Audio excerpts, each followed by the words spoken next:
తెలంగాణలో అక్రమ నిర్మాణాల కూల్చివేతలు కొనసాగుతున్నాయి. మేడ్చల్ జిల్లా Pocharam IT corridor police station పరిధి మల్లారెడ్డి కళాశాల సమీపంలో ఏకశిలానగర్ లేఅవుట్లో హైడ్రా అధికారులు కూల్చివేతలు చేపట్టారు. 1987లో లేఅవుట్ అయిన ఫ్లాట్లు కొని వ్యవసాయ భూమి అంటూ రోడ్లను కబ్జా చేసి 7 ఎకరాల 16 గుంటల్లో అక్రమంగా నిర్మించిన గోడను హైడ్రా కూల్చేస్తోంది. ఈ క్రమంలో భారీగా పోలీసులు మోహరించారు. పూర్తి సమాచారం ఇచ్చేందుకు మా కరెస్పాండెంట్ ప్రవీణ్ జరుగుతారు. ప్రవీణ్, ఇంకా హైడ్రా అధికారులు ఏం చెప్తున్నారు? అసలు వ్యవసాయ భూమి అంటూ రోడ్లను కబ్జా చేయడం ఏంటి? ఇంకా ఎంత మేర ఈ కబ్జాలు ఉన్నాయని చెప్తున్నారు? అయితే చూసుకుంటే మేడ్చల్ జిల్లా పోచారం మున్సిపల్ పరిధిలోన కుమరూళ్ల రెవెన్యూ పరిధిలోన ఏకశిలా నగర్ లోపల హైదరాబాద్ అధికారులు అయితే ఈ రోజు ఉదయం నుంచి కూల్చివేతలు ప్రారంభించారని చెప్పాలి.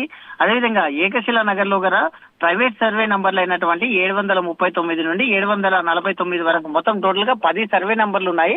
ఆ యొక్క 10 సర్వే నంబర్లో మొత్తము అయితే వెంచర్లు ప్రైవేట్ వెంచర్లను అయితే వేశారు. ప్రైవేట్ వెంచర్లు మొత్తం తెలుగు ఫ్లాట్లకు అడ్డంగా ప్రహరీ గోడను కూడా నిర్మించడం జరిగింది. కాబట్టి ఇక అక్కడ ఉన్నటువంటి కాలనీ వాసులందరూ కూడా కంప్లైంట్ చేయడం జరిగింది. హైదరాబాద్ అధికారులకు కంప్లైంట్ చేసిన తర్వాత ఈ రోజు ఉదయం హైదరాబాద్ అధికారులు అక్కడ వెళ్ళేసిన తర్వాత పరిశీలన చేసేసి ఈ రోజు ఉదయం నుండి సుమారుగా మొత్తం టోటల్ గా 7.16 ఎకరాల కాంపౌండ్ వాళ్ళు అక్రమంగా నిర్మించారని హైదరాబాద్ అధికారులు గుర్తించారు. కాబట్టి అయితే కాంపౌండ్ వాళ్ళని తొలగించేందుకు అయితే ఏకశిలా నగరంలో మొత్తం టోటల్ గా కూడా హైదరాబాద్ కమిషనర్ రంగనాథ్ పరిశీలించిన నేపథ్యంలో ఈ రోజు ఉదయం నుండి అక్కడ కూల్చివేతలు అయితే కొనసాగుతూ ఉన్నాయి.